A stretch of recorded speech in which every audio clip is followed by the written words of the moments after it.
and welcome back to RC Model Reviews. Today on the bench we've got the ZOHD VC400 piggyback FPV system, and well, let's take a look at it. It comes in a lovely box. Don't need that, we've already unboxed it. What have we got? Well, it's basically a camera, a video camera and a video transmitter all in one. I've seen these on similar things on Banggood, so it's a very simple way to get FPV on a model because all you need is a source of power, and I think this goes 7 to 28 volts, so you can run obviously from 2 cell to 6 cell. So just about any model you're going to be flying FPV, you can whack this on and fly it with just the power source. Now, as I say, the power levels are quite interesting. It's 0.1 milliwatts, which is obviously like pit mode, if you just want to be setting stuff up. It's got 25 milliwatts, which in CE countries, that's about all you're allowed to run, I think. Then it goes to 200 milliwatts or 400 milliwatts. There's some caveats on the last two power levels. But let's continue looking at what you get in the box. There's these little foam things. There's two of them. I've lost one. I don't know where the other one's gone. But anyway, oh, here we go. There are two of these. These are just bits of foam rubber with a sticky back. I don't know what they're for. The instructions don't mention those. And there's a Velcro strap here, which is kind of cool. It's got a little hole for a camera lens to go through, and obviously you're designed to sort of strap the camera onto something. And of course there's a lens cap, which I've taken off for the purpose of saving us time. And let's take a closer look at the camera itself. So obviously got one of those little fishbowl lenses. Not a fan of the very, very wide angle, because these ones often are not very linear. They tend to have a distortion. If you pan around, you can see. In fact, I've been outside yesterday with this camera and I did some recording onto my SkyZone goggles, the OLED goggles, because they've got a really good DVR.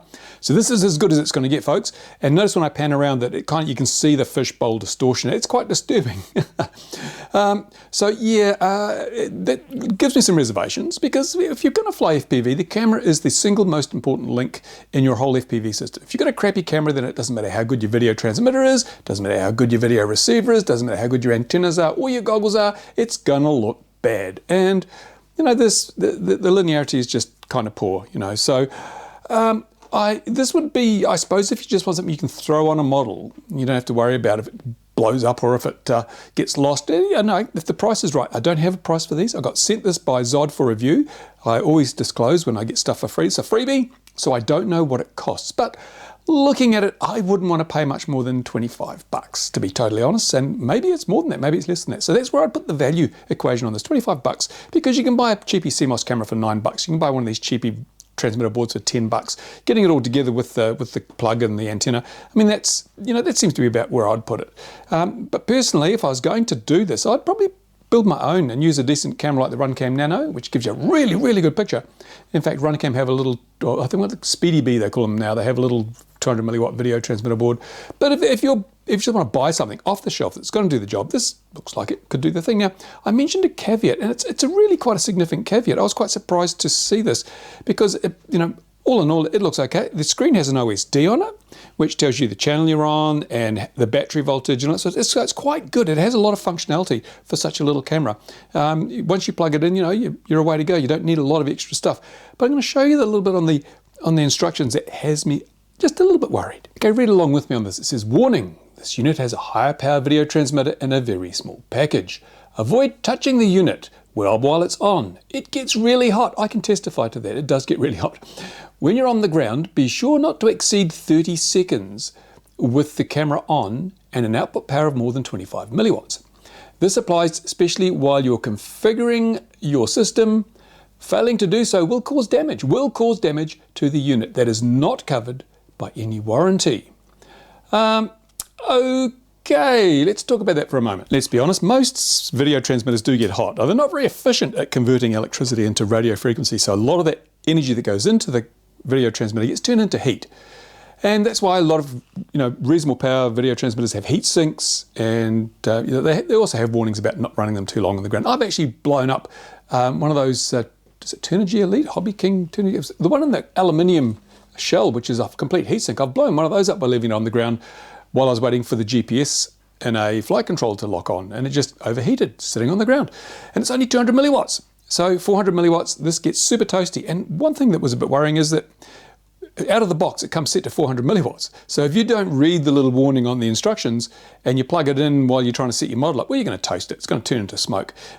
So they should have it set to 25 milliwatts, I believe, out of the box. Then people wouldn't accidentally smoke them, or less likely to accidentally smoke them. But anyway, let's say you decide to use this on 200 milliwatts or 400 milliwatts. You've got 30 seconds from the time you plug it in to get that model in the air and get some nice cooling airflow over the transmitter.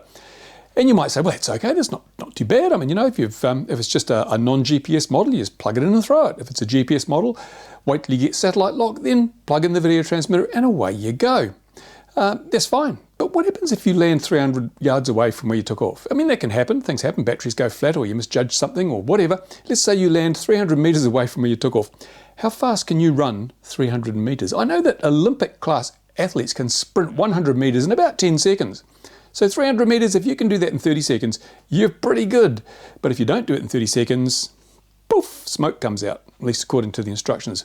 Maybe not smoke, but damage could be done to the video transmitter. I think with a limitation like that on the video transmitter, it's really not a 400 milliwatt video transmitter. It's not a 200 milliwatt video transmitter. It's a 25 milliwatt video transmitter, because you don't want to have that sword of Damocles hanging over your head so that if you land too far away, that's the end of your video transmitter. It makes it very, very poor value if on the first flight you land 300 meters away and then the $25 or whatever you spent on that thing is wasted because it's blown up. So yeah, I mean, ZOHD, I think you need to review this and say this is a 25 milliwatt system. It's not a 400 milliwatt system unless you're really, really, really careful, and nobody's that careful. Everybody makes mistakes. As I say, I blew up one of those elite FPV transmitters in a metal case with a heatsink by leaving it out because I forgot, and that's what happened. So yeah, I will test this now. As I say, I've taken it out. I've sort of waved it around in the sun. It didn't look too bad. The light handling was reasonably good, surprisingly good for a cheapy CMOS, because it's just a cheapy CMOS. There was a lot of lens distortion. I will put it on a model and I will fly it. The weather has gone to hell in a handbasket here. It's blowing a gale outside today. But I will endeavour to get this in the air, and if I do, you'll see some flight footage right now.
So there you go. Should you buy this thing? I don't know. It depends on the price. As I've said, it has some benefits. It's really simple, easy to get going. Throw it on a model, 5 seconds to put FPV on a model. That's really quick.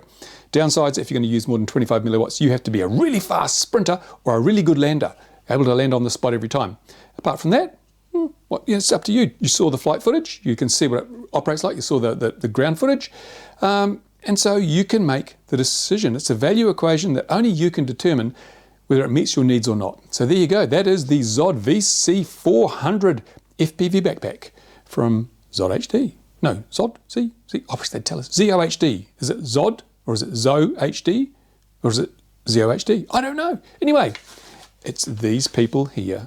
There they are. And there's their little, pigs can fly. There you go. That's the review. If you've got comments, stick them in the commenty bit that YouTube provides for the purpose of. If you like the video, thumbs up. If you don't, thumbs down. Thank you to my Patreon supporters. Just a little quickie. Thank you for ZOHD for sending this in for review. And yeah, I'll spot you later.